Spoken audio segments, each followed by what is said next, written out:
Sound బెటర్గా ఉంది కదా? అందరికీ వినిపిస్తుందా? కార్నర్ వారికి కూడా? Good good good. Photographers Neel down అవ్వండి, లేదా స్టేజ్ కింద కూర్చోండి, సో దట్ అటు ఉన్నటువంటి నా మిత్రులకి, నా ఆప్తులకి నేను కనబడతాను. Please, I'm serious. దిగండి కిందకి. అండ్ సెక్యూరిటీ ఎవరు కూడా నించోవద్దు, కూర్చోండి. Nothing will happen here. ఈ 180 degrees ఎవరు ఉండకూడదు నాకు.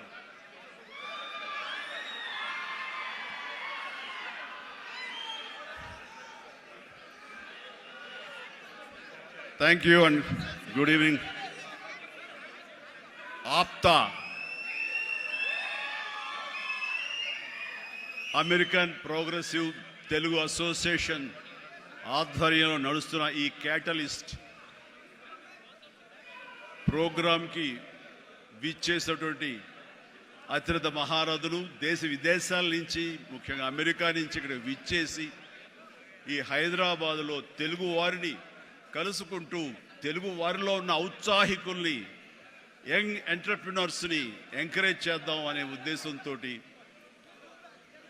ఒకరికొకరు చేదోడు వాదోడుగా ఉంటే ఆ వచ్చే రిజల్ట్ వేరేగా ఉంటుంది. ఆ రిజల్ట్ మనకే కాకుండా మన ప్రాంతానికి, మన రాష్ట్రానికి, మన దేశానికి, మనం ఉండే ఇతర దేశాలకు కూడా ఉపయోగపడే విధంగా ఉంటుందన్న విస్తృతమైనటువంటి విశాలమైన దృక్పథంతో ఈ రోజున ఇక్కడికి ఈ సమావేశం ఏర్పాటు చేశారు. ఈ సమావేశం ఇంత చక్కగా, ఇంత ఎలక్ట్రిఫైయింగ్గా, ఇంత ఎనర్జెటిక్గా జరుగుతూ ఇంతమంది ఈరోజు సమావేశమై మిమ్మల్ని చూస్తుంటే ఆప్తా సభ్యులు కాదు, నా ఆప్తులు అనిపిస్తుంది. అలాంటి ఆప్తులకు నా హృదయపూర్వక నమస్కారాలు తెలియజేస్తున్నాను. కొన్ని సభలకు వెళ్ళినప్పుడు ఏదో ముక్తసరిగా, మొక్కుబడిగా ఉంటుంది, కానీ ఇలాంటి చోటుకు వచ్చినప్పుడు నా కుటుంబ సభ్యుల మధ్య ఉన్న ఫీలింగ్, మీరంతా నా కుటుంబ సభ్యులు, ఒక పండుగ పురస్కరించుకుని నన్ను ఇక్కడ ఆహ్వానించారనిపిస్తుంది. అంత ఆహ్లాదంగా ఉంది, అంత ఆనందంగా ఉంది.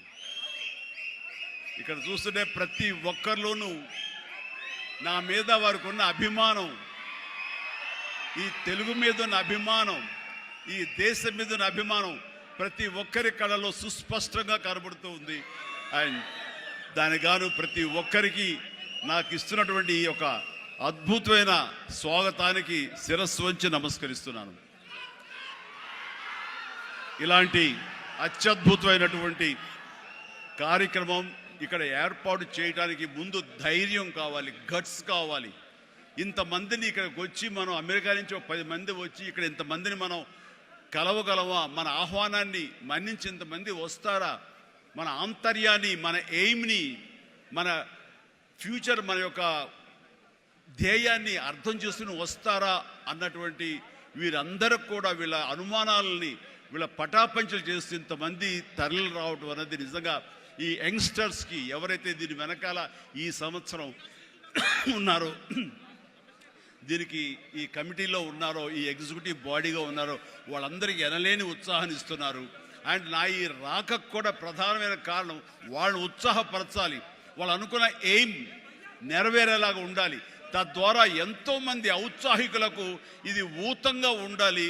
భవిష్యత్తులో వాళ్ళకి ఇది మరింత ఎత్తులకు ఎదిగేందుకు గాను వాళ్ళు అనుకున్నటువంటి ఆయా సంస్థలు కానీ, ఆయా ఎంటర్ప్రెన్యూర్లు కానీ, ఆయా కంపెనీల్లో కానీ వాళ్ళందరూ అభివృద్ధిలోకి రావడానికి దోహదపడి ఒకరికొకరు భుజం కాస్తూ, ఒకరికొకరు చేదుడు వాదోడుగా ఉంటూ, నేను కాదు, నా కుటుంబ సభ్యులు కాదు, నా స్నేహితులు కాదు, నా కమ్యూనిటీ, నా మనుషులు, నా తెలుగువారు వీళ్ళందరూ కూడాను పైకి రావాలనే సదుద్దేశంతో ఈ తెలుగు కమ్యూనిటీని మనందరం ఒకటి చేసి వాళ్ళందరూ అభివృద్ధి దోహదపడాలి. ఈ రోజున మనం సంపాదించుకున్నాం, మనం అమెరికాలో బాగా ఉన్నాం అనే కాకుండా మనం బాగుండటంతో పాటు మరింత మంది కూడా బాగుండాలన్న సదుద్దేశంతో ఈ రోజున ఈ క్యాటలిస్ట్ అనే ఈ ప్రోగ్రాం ఆప్తా ఆధ్వర్యంలో నిర్వహించడం అనేది ఎంతో ఉదాహం. వారందరూ కూడా అభినందనలు తెలియజేస్తాను. వారిలో ముఖ్యంగా సుబ్బు కోట, అలాగే సాగర్ లగ్గిశెట్టి, అలాగే రమేష్ తుమ్ము, మధు వల్లి చైర్మన్ ఆఫ్ ఆప్తా, అలాగే చంద్ర నల్లం, శ్రీనివాస్ చందు, శ్రీనివాస్ చిమిట, విజయ్ గుడిసేవ, బాబీ అడ్డా, ఇలాగా ఇందులో కొద్ది పేర్లు మాత్రమే ఉన్నాయి. చెప్పాలంటే ఇక్కడ ఉన్న ప్రతి ఒక్కళ్ళ పేరున మనం చెప్పుకొని పోవాలి. వారందరికీ కూడా నా సంతోషాన్ని వ్యక్తం చేస్తున్నాను. ఇక్కడ ప్రత్యేకించి యంగ్ ఎంటర్‌ప్రెన్యూర్‌షిప్ గురించి కానీ ఎంటర్‌ప్రెన్యూర్ గురించి మీరు చెప్పాలి, ఏదైనా మాట్లాడాలి అంటే ఏం మాట్లాడాలి? ఎంటర్‌ప్రెన్యూర్‌కి ప్రాపర్ స్పెల్లింగ్ కూడా తెలియదు నాకు. ఏం మాట్లాడాలి, ఎలా చేయాలి దీని గురించి అంటే నాకు తెలియదు. నాకు అప్పుడు అనిపించింది, ఒక మనిషి అభివృద్ధిలోకి రావటానికి ఈ ఎంటర్‌ప్రెన్యూర్‌షిప్ గురించి మన పెద్ద పెద్ద ఎడ్యుకేషనిస్టులు ఏమైతే నిర్వహిస్తాయో, ఏమైతే చెబుతాయో అవన్నీ కూడా మన కాలేజీకి వెళ్లకుండా బహుశా నేర్చుకున్నామేమో, అవి మన అంతరంతరాల్లో ఉండి మనల్ని ప్రాంప్ట్ చేసినేమో. కాబట్టే అంచెలంచెలుగా మనం ఈ స్టేజ్కి చేరుకున్నాము. అంటే నేను ఒక నోవేర్ నుంచి ఈ రోజున సమ్వేర్కి ఈ రోజున వచ్చానంటే కనుక బహుశా అవన్నీ కూడా నాలో అండర్ కరెంట్గా ఉండి నన్ను ప్రాంప్ట్ చేస్తూ, నన్ను ఎంకరేజ్ చేస్తూ, నన్ను సరైన మార్గంలో నడపబట్టి ఈరోజు ఈ స్టేజ్కి వచ్చానేమో. కాబట్టి నా గురించి, నా ఎదుగుదల గురించి, నేను ఎవాల్వ్ అయిన విధానం గురించి, నన్ను నేను మలుచుకున్న విధానం బట్టి, ఆయా ప్రతికూల పరిస్థితిలో ఎలాగ నేను దాన్ని నాకు అనుకూలంగా చేసుకుని, నాకు అనుకూల పరిస్థితి చేసుకుని ఎలా ఎదుగుతూ వచ్చాను అనేది ఈ రోజున మీతో నేను చెప్పుకోగలిగితే, మీరందరూ చదువుకున్న వాళ్ళు కాబట్టి ఈ యొక్క ఎంటర్‌ప్రెన్యూర్‌షిప్లో, ఈ బిజినెస్లో, ఈ కార్పొరేట్లో ఏమేమి చెబుతారో వాటి మీరు అన్వయించుకోవచ్చు. అందులో ఈరోజు నా గురించి నేను చెప్పుకోవాల్సి వస్తే కనుక ఒక సాదాసీదాగా ఒక లో మిడిల్ క్లాస్ ఫ్యామిలీ నుంచి ప్రారంభించిన వాడిని ఈరోజు కొత్తగా నేను చెప్పాల్సిన అవసరం లేదు. కానీ ఇదివరకు గతంలో ఎవరితో షేర్ చేసుకోలేనటువంటి కొన్ని విషయాలు, అది ఈ రోజున ఫోటోగ్రాఫర్ ప్లీజ్ కూర్చోండి. ఆల్ ద 3 కానిస్టేబుల్ గారు ప్లీజ్, థ్యాంక్ యూ. వాళ్ళందరూ ఏమండి మీరు అడ్డొస్తారు, మీరు కిందకి వెళ్ళిపోండి, ఓకే ప్లీజ్, అటు అడ్డులేకండి, థ్యాంక్ యూ. సో నేను ఎలాగొచ్చాను, ఏమిటి నా మైండ్ సెట్ ఎలా ఉండింది, ఎప్పటికప్పుడు అది మార్చుకుంటూ ఎలాగ నేను ఎవాల్వ్ అయ్యాను అనేది ఈ రోజున మీతో నేను షేర్ చేసుకుంటే అది చాలామందికి ఆలోచింపజేస్తుంది, ఆచరించేలా చేస్తుంది. అది ఆమోదం అయితే కనుక అది వినియోగించుకునేలాగా కూడా చేస్తుందని నేను ఆశిస్తున్నాను. అండ్ నాకు చిన్నప్పుడు స్కూల్లో చేరినప్పుడు 7th 8th క్లాసుల్లో నాకు ఇంట్రెస్ట్ అనేది ఏమిటి అని అన్ని ఏదో ఒకటి సాధించాలి, ఏదో ఒకటి ఉండాలని ఉండేది. గేమ్స్ అనేది, ఆట అనేది ఎవరికి ఇష్టం ఉండదండి. చదువు అంటే కష్టం కానీ ఆట ఎవరికి ఇష్టం ఉండదు. సో చదువు వైపు తప్పనిసరిగా వెళుతున్నాం కానీ నా మనసు ఆటల వైపు అని. అప్పుడు బాల్ బ్యాడ్మింటన్ ఉండేది, ఎల్లో బాల్ ఇలా ఉండేది. సో 1-2 రోజులు ఆడిన తర్వాత 3వ రోజు ఎవడో ఏమో తెలియదండి, సరిగ్గా కొడితే అది నా కంటికి తగిలి కళ్ళు వాచిపోయింది. ఆ తర్వాత మళ్ళీ ఆ గేమ్ వైపు వెళ్ళలేదు. సరే వాలీబాల్ ఆడదాం కదా అంటే వాలీబాల్ అవతల షాట్ ఎగిరి కొట్టినప్పుడు నేను ఫింగర్స్తో టచ్ చేశాను. ఇలా టచ్ చేస్తుంది, ఫింగర్తో టచ్ చేస్తే మొత్తం 7 వంగిపోయినాయి. ఆ ఆట అంటే భయం వేసింది. క్రికెట్ అంటే ఆడెవడో మన బాల్ తీసుకొచ్చి నా బొట్టనవేలు మీద కొట్టాడు, బొట్టనవేలు వాసిపోయింది. ఏంటి మన గేమ్స్ అచ్చొచ్చేలా కనపట్లేదు, నెక్స్ట్ ఇది కాదులే అనుకున్నాగా ఎన్సీసీ అనేది, నేను ఎక్స్ట్రా కరికులర్ యాక్టివిటీస్లో పార్టిసిపేట్ చేయాలని నాకు ఎన్సీసీ కనిపించింది. ఎన్సీసీలో ఒక క్రమశిక్షణ వస్తుంది అండ్ ఎక్సర్సైజ్ ఉంటుంది, డిసిప్లిన్గా మనం ఇది అన్వయించుకోవచ్చు, అలవర్చుకోవచ్చు అనే ఉద్దేశం దాంతో చేరిన నాకు కాలేజీ డేస్లో బీకామ్ చదువుతుండగా ఫస్ట్ ఇయర్లో ఒక క్యాడెట్ ఆఫ్ ఎన్సీసీ, నేవీ ఎన్సీసీలో నేను చేరినప్పుడు ఒక క్యాడెట్గా చేరాను. నెక్స్ట్ ఇయర్ పెటీ ఆఫీసర్ అయ్యాను. ఆ తర్వాత క్యాడెట్ కెప్టెన్ అయ్యాను. ఆ తర్వాత సీనియర్ క్యాడెట్ కెప్టెన్ని 3rd ఇయర్లో అయ్యాను. అవ్వటమే కాదు, ఈ ఇంటర్నేషనల్గా నేషనల్ వైడ్గా జరిగేటటువంటి మన ఆర్డీసీ క్యాంప్ రిపబ్లిక్ డే సెలబ్రేషన్స్లో మా రాష్ట్రపతి రోడ్డు మీద నేను మన సైన్యంతో పాటు నేను కూడా కవాతు చేయడం జరిగింది. వాట్ వండర్ఫుల్ ఎక్స్పీరియన్స్ అంటే, ఓ పక్క నుంచి ప్రధానమంత్రి గారు, పక్కన ఇందిరాగాంధీ గారు అప్పట్లో అండ్ ప్రెసిడెంట్ వాళ్ళందరూ ఉన్నప్పుడు వాళ్ళు నడుస్తుంటే ఇది కదా మనం సాధించామంటే ఎస్ అనుకునేవాడిని. ఐఎమ్ 9 క్లౌడ్లో ఉండేవాడిని అన్నమాట, క్లౌడ్ 9లో నేను ఆ రకంగా చేసినప్పుడు ఎన్సీసీలో సాధించేసాను అనుకునేవాడిని. ఆ తర్వాత నెక్స్ట్ ఏంటి అంటే నాకు దారి కనపడలేదు. మహా అయితే కనుక ఒక సబ్ లెఫ్టినెంట్ గానో మళ్ళీ నేవీలోనో పడవల్లోనో ప్రయాణం చేయాలి, షిప్పులో. అది కాదు, something else is bothering me. ఏం చేయాలి అని అనుకుంటుండగా నాకు అనిపించింది, కాలేజీలో అనుకోకుండా ఒక డ్రామా వేశాను. ఆ డ్రామా పేరు రాజీనామాలో నాకు బెస్ట్ యాక్టర్ వచ్చేసింది. వెంటనే ఆ ఫోటోగ్రాఫ్ ప్రింట్ చేసి మా కాలేజీ మ్యాగజైన్లో వేసిస్తారు. అండ్ అక్కడి నుంచి ఎక్కడికి వెళ్తున్నా సరే అమ్మాయిల దగ్గర నుంచి తోటి వాళ్ళ దగ్గర నుంచి నన్ను హీరోలాగా చూస్తుంటే అబ్బా రాత్రి డ్రామా చూసాము, ఆ చైర్మన్ పాత్రలు అదరగొట్టేసాము, చాలా బాగుంది అంటుంటే అప్పటిదాకా ఎవరు నన్ను అలా చూడని వాళ్ళు ప్రతి ఒక్కరి నడుచుకుంటూ వెళ్తుంటే, సైకిల్ మీద వెళ్తుంటే నన్ను అలాగ చూస్తారు. ఆ చూపులో అందమైన అమ్మాయిలు అలా ఇంకా చూస్తుంటే ఇంకా ఖుషిగా అనిపించేది. వావ్, అది ఎంత ఎంకరేజింగ్గా ఉండేదంటే ఎస్, నా ఫ్యూచర్ యాక్టింగ్ అయితే ఎలా ఉంటుంది అన్నది అక్కడ సీడ్ పడింది. అక్కడి నుంచి నా ఇంట్రెస్ట్ డెవలప్ అయింది. అక్కడి నుంచి సినిమాలు చూడటం, సినిమా మీద దృష్టి పెట్టడం జరిగింది. డిగ్రీ అయిపోగానే ఏం చేయాలి అని నాన్నగారితో వాళ్ళతో డిస్కషన్ వచ్చినప్పుడు నేను మెడ్రాస్ వెళ్ళి సినిమా యాక్టర్ని అవుతాను అనగానే నాన్నగారికి సినిమాల మీద మక్కువ ఉంది. ఆ ఎక్కడ లోకల్గా సినిమా షూటింగ్ జరుగుతుండగా ఆ ప్రొడ్యూసర్ తోటి ఉన్నప్పుడు నాన్న 1-2 వేషాల్లో చిన్న వేషాలు, మహా అయితే సెకండ్స్తో ఉంటుంది, 1 మినిట్ కూడా ఉండదేమో. ఏ సెంటర్గా నాకు ఇది ఎందుకు చేయకూడదు, చెయ్యొచ్చురా, కానీ అది మన ఏరియా కాదు, మనకు ఎవరు తెలిసిన లేరు, అక్కడ దిక్కుముక్కు లేదు, నీకు ఎవరు ఆసటగా నిలబడతారు, బాసటగా నిలబడతారు, ఎవరిని చేయూతనిస్తారు, చాలా కష్టం, ఎక్కడో అన్నోన్ ఫీల్డ్కి వెళ్ళి నువ్వు రాణించగలవా, ఒంటరిగా వెళ్తున్నావు అని అంటే ఏదో గట్ ఫీలింగ్, నేను రాణిస్తాను అన్న నమ్మకం, నేను వస్తాను అన్న నమ్మకం. ఎందుకంటే ఏమనుకున్నా, ఏ బ్యాంక్ ఎంప్లాయీ అనుకున్నా, నాన్నగారిలాగా పోలీస్ డిపార్ట్మెంట్ అనుకున్నా, ఇంకోటి అనుకున్నా, నేవీ ఆఫీసర్ అనుకున్నా కిక్ ఇవ్వటం లేదు. అదే సినిమా యాక్టర్ అయితే యా అని అనిపించింది అని అప్పటి నుంచి సినిమా మీద దృష్టి పెట్టాలంటే నేను లింగులిటుకుంటూ వెళ్ళి 4 ఫోటోలు తీసుకుని ఆఫీసుకి వెళ్తే ఎవడో ఆదరించడు. నేను ఒక ఫిలిం ఇన్స్టిట్యూట్లో ట్రైనింగ్ అయ్యానండి, ఆమె ట్రైన్డ్ యాక్టర్ అని అంటే ఎంతో కొంత ఆదరణ ఉంటుంది. కూర్చొని చేసి టీ అని ఇస్తారేమో అనే ఉద్దేశంతో నేను ఫిలిం ఇన్స్టిట్యూట్లో జాయిన్ అయితే అక్కడ నేను అయ్యాను. ట్రైనింగ్ అయిన తర్వాత అక్కడి నుంచి ఏ ఒక్క రోజు కూడా నమ్మండి, ట్రైనింగ్ పూర్తి అవ్వకుండానే నన్ను, నా టాలెంట్ని చూసి ఆయా ప్రొడ్యూసర్లు అప్పటికప్పుడు నాకు వేషాలు ఇవ్వడం మొదలుపెట్టారు. నా ఫోటోలు తీసుకుని ఏ ఆఫీస్కి వెళ్ళలేదు, ఏ ఆడిషన్స్కి వెళ్ళలేదు నేను, బట్ ఒకటే ధ్యేయం, ఎస్ అని.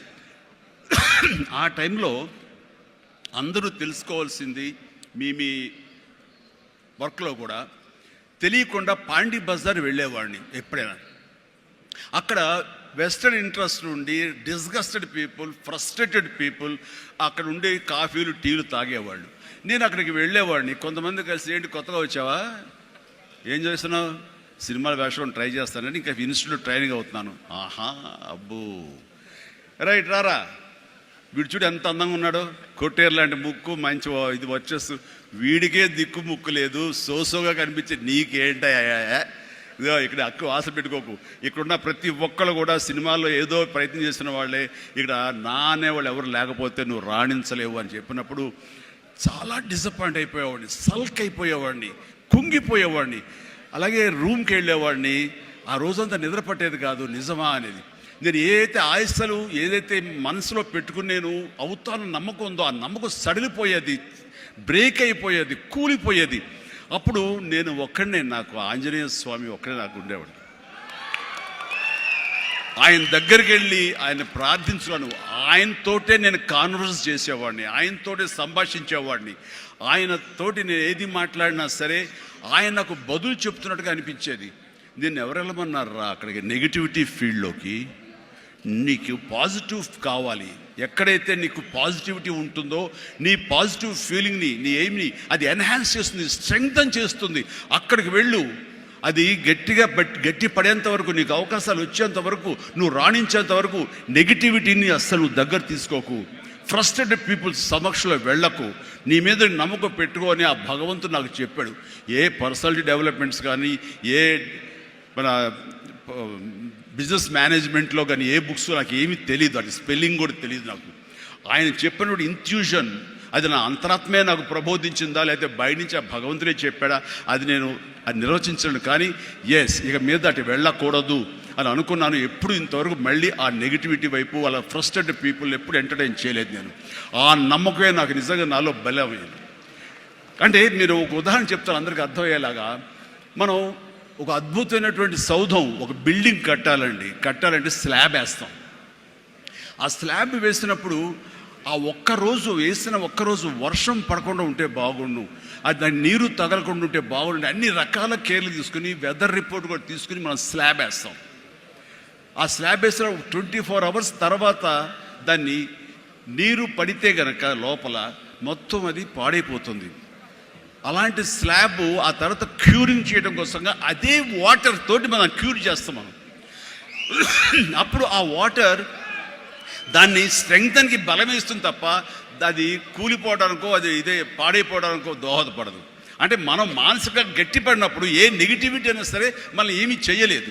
అంటే ఇంకొక ఉదాహరణ చెప్పాల్సి వస్తే కనుక, ఒక పెరుగు తోడుకుంటున్నప్పుడు ఆ ప్రాసెస్లో ఒక చిన్న ఉప్పు బెళ్ళపడ్డా లేదు ఒక నిమ్మకాయ రసం అందులో పడ్డా సరే మొత్తం విరిగిపోతుంది. అదే పెరుగు గట్టిపడిన తర్వాత దాంట్లో అదే నిమ్మకాయ అదే ఉప్పు వేస్తే ఆ రుచే వేరు.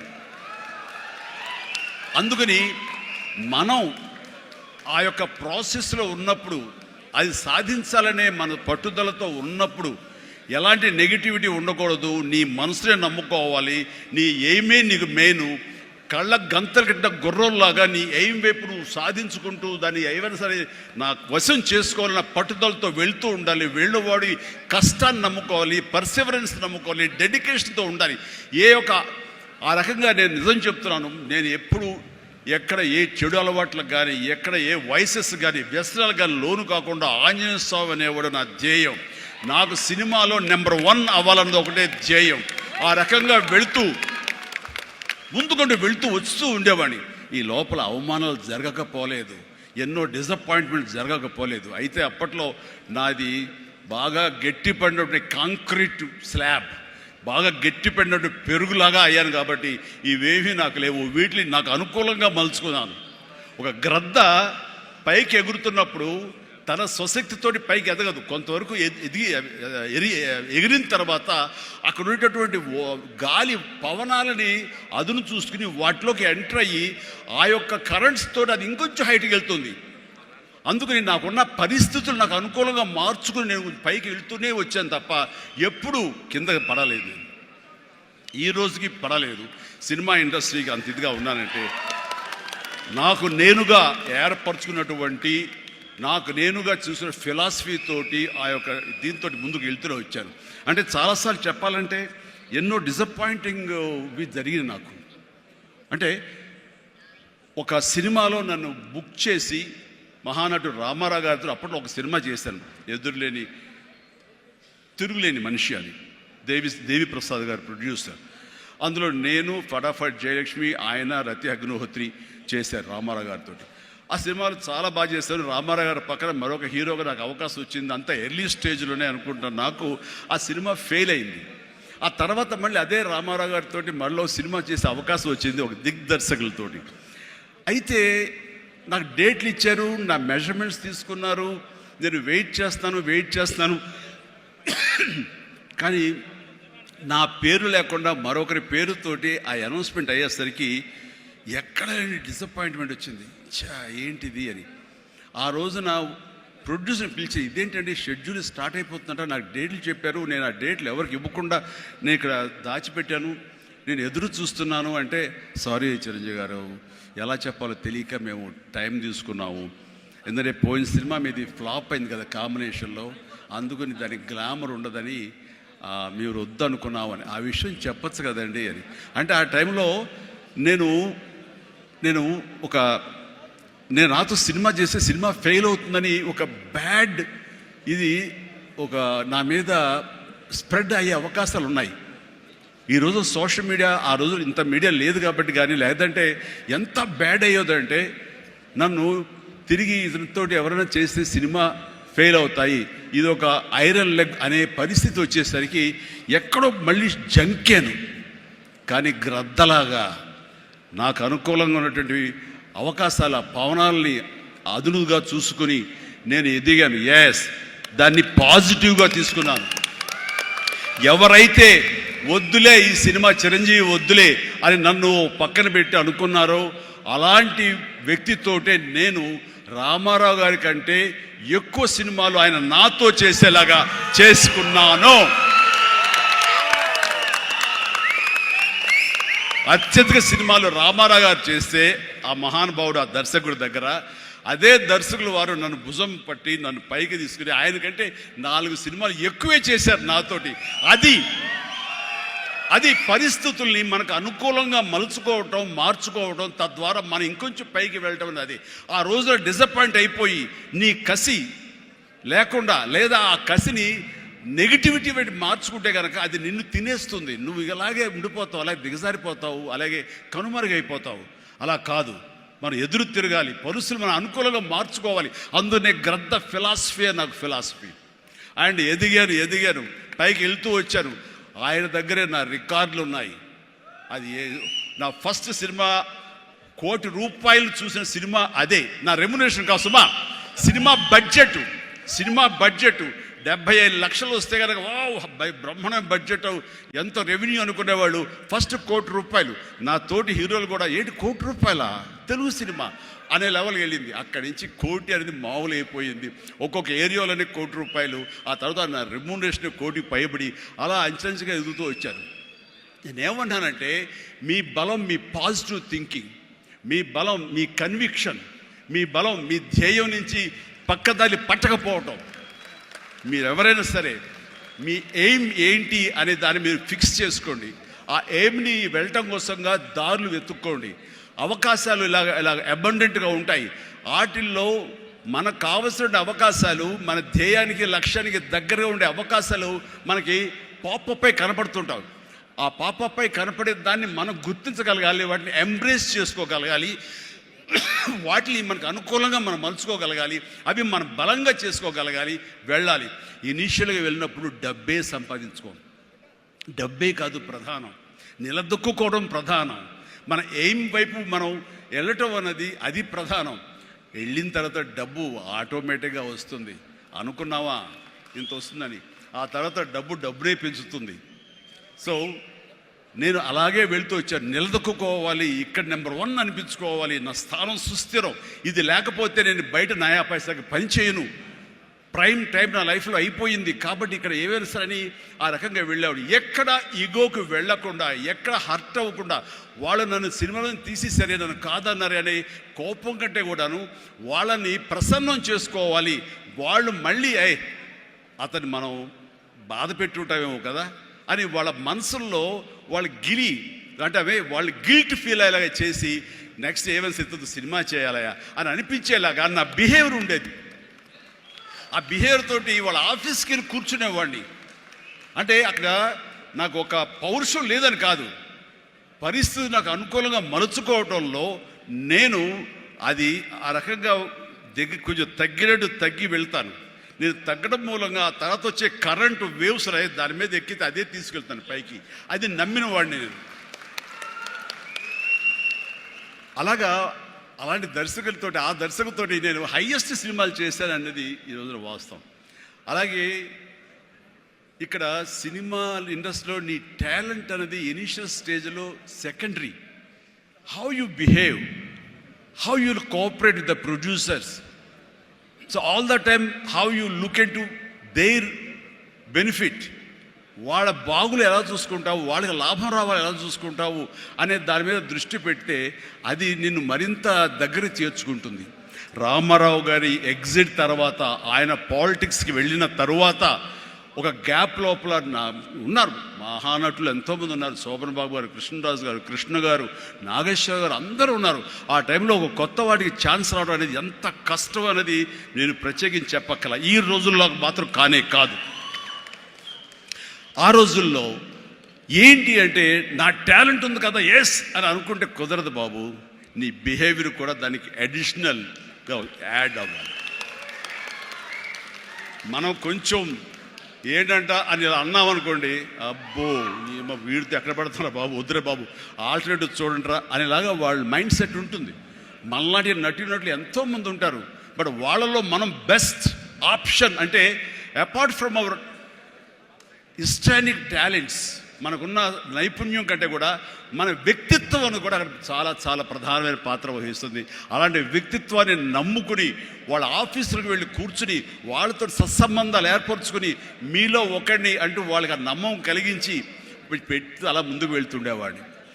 ఎలాగో ఎవాల్వ్ అయ్యాను అంటే నన్ను ఇండస్ట్రీ నాకు చేయూతనిచ్చి ఇండస్ట్రీ నన్ను పైకి ఎదిగేలా చేసింది అనే దానికంటే నన్ను ప్రేక్షకులు ఫస్ట్ వాళ్ళను గుర్తించారు. ఇండస్ట్రీ గుర్తించలేదు, ప్రేక్షకులు గుర్తించారు, ప్రేక్షకులు చేయూతనిచ్చారు. అందుకనే ప్రేక్షకుల పట్ల నాకు ఎప్పుడూ కృతజ్ఞత ఉంటుంది. ఇది మీకు అర్థమయ్యేలాగా తేర్తలంగా చెప్పాలి అంటే రామారావు గారు ఎగ్జిట్ తర్వాత ఎవరు అంటలో ఇద్దరు ముగ్గురు పోటాపోటీగా నిలబడి ఉన్నప్పుడు లక్ష్మీ ఫిలిం డిస్ట్రిబ్యూటర్స్ అని విజయవాడలో ఉండేవాళ్ళు. అప్పట్లో ఇప్పట్లాగా బయింగ్ అలాంటివి లేవు. ఏరియాల వైజ్ కొంటో సినిమాలు లేవు, బయర్ సిస్టమ్ లేదు, ఓన్లీ డిస్ట్రిబ్యూషన్. అంటే డిస్ట్రిబ్యూటర్ అనేవాళ్ళు బెజవాడ నుంచి వచ్చి ఎవరెవరు ఏ సినిమాలు తీస్తారు, కథలు నచ్చితే కనుక ఆ కథకి ఇంత బడ్జెట్ ఇచ్చేవాళ్ళు. ఆ బడ్జెట్ తోటి సినిమాలు తీసేవాళ్ళు, అందులో లాభాలు ఎంతో మిగుల్చుకొని మిగతా వాళ్ళు డిస్ట్రిబ్యూటర్స్ వాళ్ళు డిస్ట్రిబ్యూట్ చేసుకుని ఆ వచ్చే డబ్బు వాళ్ళు పంచుకునేవాళ్ళు. ఇది సిస్టమ్. ఆ సమయంలో ఒక కథ చెప్పి మేము సో హీరోని మేము అనుకుంటున్నామని ఆ ప్రొడ్యూసర్స్ చెబితే లింగమూర్తి గారని లక్ష్మీ ఫిలిమ్స్ సంబంధించినటువంటి వాళ్ళ CEO ఆయన వచ్చారు. ఓకే, ఎంత ఎక్స్పెక్ట్ చేస్తున్నారు ఆ హీరో మీద? అప్పుడు 25 crores ల్యాక్స్, సారీ క్రోర్స్ కాదు, ల్యాక్సే. 25 lakhs 30 lakhs, కానీ మాది బడ్జెట్ ఎక్కువ అండి, 50 lakhs పైన అవుతుంది అని. అంటే ఆ హీరో మీద 50 lakhs అంటే మాకు చాలా రిస్క్. చిరంజీవి అని వస్తున్నాడు కదా, అతని మీద అయితే ఇస్తాం అని. ఎందుకు ఇస్తారు, అతను ఏంటి కొత్తగా వస్తున్నాడు కదా అంటే, రావడం ఏంటి, ఖైదీ లాంటి సినిమా చేశాడు. ఆ ఖైదీలో అతని డ్యాన్సులకి ఫైట్లకి ఎక్స్ట్రాగా జనం విపరీతమైనటువంటి రెస్పాన్స్ ఉంది. మేము జనంలో ఉంటాం, బెజవాడలో ఉంటాం, మిగతా ఊళ్ళ నుంచి ఫీడ్బ్యాక్ తీసుకుంటాం, మాకు తెలుసు అతని పొటెన్షియాలిటీ అని. అంటే చెన్నైలో ఉండేవాళ్ళు, మెడ్రాస్లో ఉండేవాళ్ళు కొంచెం సంశయిస్తూ వచ్చారు. కాదండి, ఇతనైతేనే 50 ఇస్తాం, వాళ్ళైతే మాత్రం 30 కంటే ఎక్కువ ఇవ్వలేము అని వాళ్ళు తేల్చి చెప్పిన తర్వాత ఆయన ఒక మాట అన్నాడు, సాంగ్స్ అండ్ ఫైట్స్ అనేవి అప్పటి వరకు మినీ ఇంటర్వెల్స్, స్మోక్ చేసేవాళ్ళు కానీ, లేకపోతే బాత్రూమ్ వెళ్ళేవాళ్ళు కానీ, లేకపోతే రిఫ్రెష్మెంట్స్ కోసం బయటికి టీ తాగడం వెళ్ళే వాళ్ళకి సాంగ్ రాగానే వాళ్ళు బయటికి వెళ్ళిపోయేవాళ్ళు. ఫైట్స్ అనగానే కొంచెం అసహనంగా ఉండి బయటికి వెళ్ళిపోయేవాళ్ళు, ఎందుకంటే అది డూప్ చేస్తున్నాడు రా, మధ్యలో క్లోజప్స్లో హీరో తప్ప, అండ్ సాంగ్స్లో ఏంట్రా అది, అలాగే ఉండేది కామెంట్స్. అండి ఆయన చెప్పిన మాటలు ఇవి, నా మాటలు కాదు. ఆయన అన్నారు, కానీ అదే ఈ అబ్బాయి సాంగ్స్ అయితే కనుక ప్రొజెక్టర్ ఆపి మళ్ళీ రిపీట్ తోటి మళ్ళీ వేయండి అని అనిపించుకుంటున్నారు. ఇది మాకు కావాలి, ఇది మాకు డబ్బులు తెచ్చిపెట్టేది, కాబట్టి ఈ అబ్బాయి అయితే కనుక ఇంత ఇస్తాము అని తేల్చుకోడంటే అప్పుడు వీళ్ళందరూ తప్పనిసరి, అంటే ప్రజలు కోరుకుంటున్నారు కాబట్టి, డిస్ట్రిబ్యూటర్స్ ఇన్సిస్ట్ చేస్తున్నారు కాబట్టి నాకు ప్రొడ్యూసర్ అప్పుడు నా వైపు చూశారు. అది పోయి ఏమైందంటే రామారావు గారి తర్వాత రామారావు గారి ప్రొడ్యూసర్లు ఎవరున్నారో అంతమంది ప్రొడ్యూసర్, దేవిప్రసాద్ గారు, చలసాని గోపి గారు, త్రివిక్రమ్ గారు అండ్ వాట్ నాట్, ఏడు నాగేశ్వరరావు గారు, ఇలాంటి నిష్ణాతులైన ప్రొడ్యూసర్లు అందరూ ప్రతిరోజు నా షూటింగ్లు ఎక్కడ జరుగుతున్నా, ఎవరితో జరుగుతున్నా, ఏ ప్రొడక్షన్ జరుగుతున్నా సరే వచ్చి నా దగ్గర కూర్చుని వాళ్ళందరూ కలిపి ఈవినింగ్ స్నాక్స్ తింటూ ఉండేవారు. అప్పుడు అనేది ఇది కదా నా బలం, ఇది కదా నేను సాధించుకున్నాను అని. రామారావు గారి ప్రొడ్యూసర్లు తిరిగి నాతో సినిమాలు తీస్తుంటే అది ఎనలేని బలం. నెంబర్ 1 హీరో అవ్వాలని అనుకున్న నాకు ఆ క్షణం అనిపించింది, ఎస్ అయ్యానని. ఒకసారి కాలర్ ఎగరేస్తే ఏమవుతుందో కూడా నాకు తెలుసు. అందుకనే అణిగిమణిగే ఉండాలి, ఎప్పుడు సబ్జ్యూడ్గానే ఉండాలి. నెంబర్ 1 అనేది నా మైండ్లో ఎప్పుడు పెట్టుకునేవాడిని కాను. స్వేర్ కష్టపడి పనిచేస్తే ఆటోమేటిక్గా ఆ నెంబర్ అట్లాగే ఉంటుంది తప్ప ఎక్కడికి పోదు. అదే నమ్మకంతో తప్ప నేను నెంబర్ 1 చెప్పుకుంటే అది నాతో నిలబడుతుందన్న నమ్మకం లేదు. మనం కష్టపడి అలాగే అదే విధంగా ముందుకు సాగుతూ ఉంటే కనుక ఆటోమేటిక్గా వస్తుంది. ఆ నెంబర్ 1 స్థానం అలా నిలబడి ఉంటుంది. అది గట్టిగా నమ్మిన వాడిని. ఇది ఎవరు చెప్పింది కాదు, నా అంతరాత్మ నాకు చెప్పింది కాబట్టి దాంతో ఫాలో అవుతూ వచ్చేవాడిని.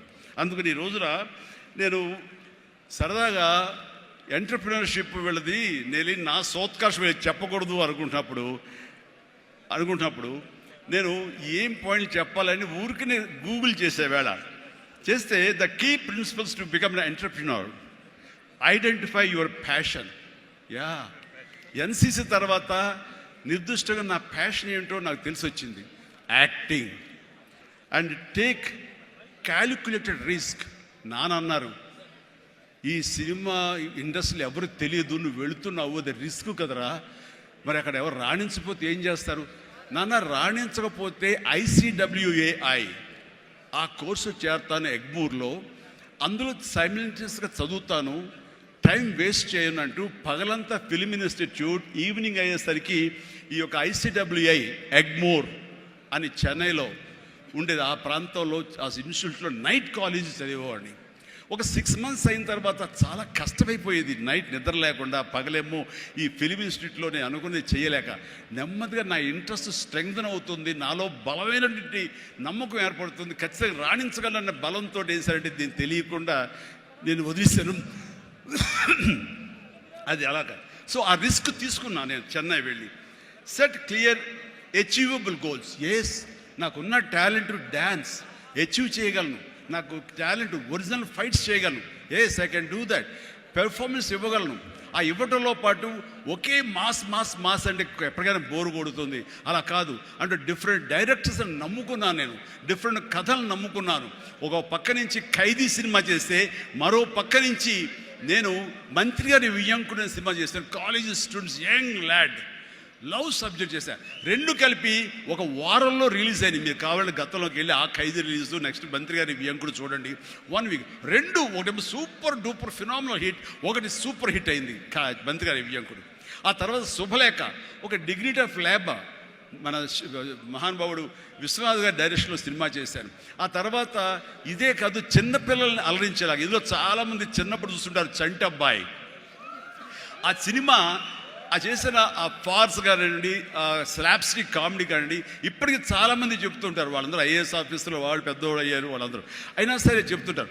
అదొకటి. ఇట్లాగా వైవిధ్యమైనటువంటి క్యారెక్టర్స్, స్వయం కృషి కానివ్వండి, యాక్షన్ సినిమాలు కానివ్వండి, రాఘవేంద్రరావు గారి గ్లామర్ క్యారెక్టర్స్ కానివ్వండి, కోదండరావు రెడ్డితో చేసిన కామెడీ కమర్షియల్ సినిమాలు కానివ్వండి, గోపాల్తో చేసినటువంటి ఫ్యాక్షన్ సినిమాలు కానివ్వండి, అట్లాగా 1-2 అలాగా మన ఇది మా బావగారు భావన అలాంటి సబ్జెక్టులు కానీ, ఒకటే ఇలా ఇంద్ర ఇలాంటి సబ్జెక్టులు అందరూ చూస్తుంటే కనుక నాకు అనిపించింది, అన్ని రకాలుగా నాకు ఉన్నటువంటి టాలెంట్స్ని అన్ని పక్కలకి వ్యాపింప చేశాను. అంతే, అంతమంది ప్రేక్షకుల్ని ఈ రోజున మహిళా ప్రేక్షకులు వచ్చి ఆప్తుల్లాగా వచ్చి నన్ను ప్రేమించిన లేడీసే కాదు, యంగ్స్టర్సే కాదు, పసిపిల్లలే కాదు, పెద్దవాళ్ళే కాదు, ధనికులే కాదు, ప్రతి ఒక్కళ్ళు క్లాస్ మాస్ వాళ్ళు వీళ్ళు అందరూ ఇంతమంది ప్రేమించారు. కాబట్టి ఈ రోజున ఇంతమంది నేను ఆస్తిగా చేసుకున్నాను, ఇంతమంది ప్రేమ పొందే అదృష్టం ఆ భగవంతుడు కల్పించగలిగాడు. ఎందుకంటే నేను లిమిటేషన్స్ పెట్టుకోలేదు. ఆ రకంగా అది నాకు ఎంతో హెల్ప్ అయింది. అలాగా delivery, high quality work, constantly market understanding. Yes, ఈ రోజున ఒకటే రకమైన డ్యాన్స్లు వేస్తుంటే కనుక బోర్ కొట్టచ్చు. సో ఏం చేద్దాం, డ్యాన్స్లో కానీ ఫైట్స్లో కానీ వైవిధ్యం ఎలా తీసుకొద్దాం అనుకున్నప్పుడు, ఫారిన్ వెళ్ళినప్పుడు నా భార్యతో పిల్లలతో ఎంజాయ్ చేయడం కాకుండా అక్కడ దొరికేటువంటి వైవిధ్యమైన డ్యాన్స్ క్యాసెట్స్ తీసుకొచ్చేవాడు, VHS క్యాసెట్స్. అందులో మైకేల్ జాక్సన్ ఉండేవి. అప్పుడు ఇక్కడ ఇండియాలో VHS క్యాసెట్లు కానీ VHS ప్లేయర్స్ కానీ ఉండేవి కదా, వీడియో ప్లేయర్స్. అవి తీసుకొచ్చి ఒక ప్లేయర్ కొనుక్కొచ్చి అవి చేసుకునేవాడిని, అవి డ్యాన్స్ క్లాస్లో చూపించేవాడిని. అదే ఈరోజున డిస్కో డ్యాన్సులు కానివ్వండి, బ్రేక్ డ్యాన్సులు కానివ్వండి, వేవ్ డ్యాన్సులు కానివ్వండి, ఇలాంటి డ్యాన్సులు రావడానికి నేను వైవిధ్యంగా ఉండాలని ఎప్పటికీ పరితపిస్తూ ఉండేవాడిని. వాళ్ళ మొనాటినిగా ఫీల్ అయ్యేలా చేసేవాడిని కాదు. అది ఫైట్స్లో కూడా అదే విధంగా ఉండేది. And then critically important is understanding your target audience and customers. So మారుతున్నటువంటి కాలానికి అనుకూలంగా ఆడియన్స్ టేస్ట్ మారుతుంటే మనం కూడా మన సినిమా కథాంశాలు మార్చుకోవాలంటూ ఆయా కథకులతో కూర్చుని ఇంటరాక్ట్ అవుతూ వాళ్ళని మార్చుకుంటూ అప్లోడ్ మార్చుకుంటూ జగదగ వీడు అతలోక సుందరి, అన్నయ్య అనే సినిమా, సెంటిమెంట్ సినిమా, హిట్లర్ అనే సినిమా, మాస్టర్ అనే సినిమా, రెస్పాన్సిబిలిటీ సినిమాలు, మెసేజ్ ఓరియంటెడ్ సినిమాలు ఇస్తూ ఆ రకంగా మోసపోసిన సినిమాల నుంచి నేను బయటికి రావడం జరిగింది. And know that your product won't appeal to everyone and conduct market research and continuously learning. ఇప్పుడు సినిమా చిరంజీవి సినిమా అంటే అందరూ లైక్ చేసేయాలి, అందరిని అనుకోకూడదు. కొంతమంది డిస్లైక్ చేసేవాళ్ళు ఉంటారు, కానీ డిస్లైక్ చేసేవాళ్ళని కూడా మనం ఇంప్రెస్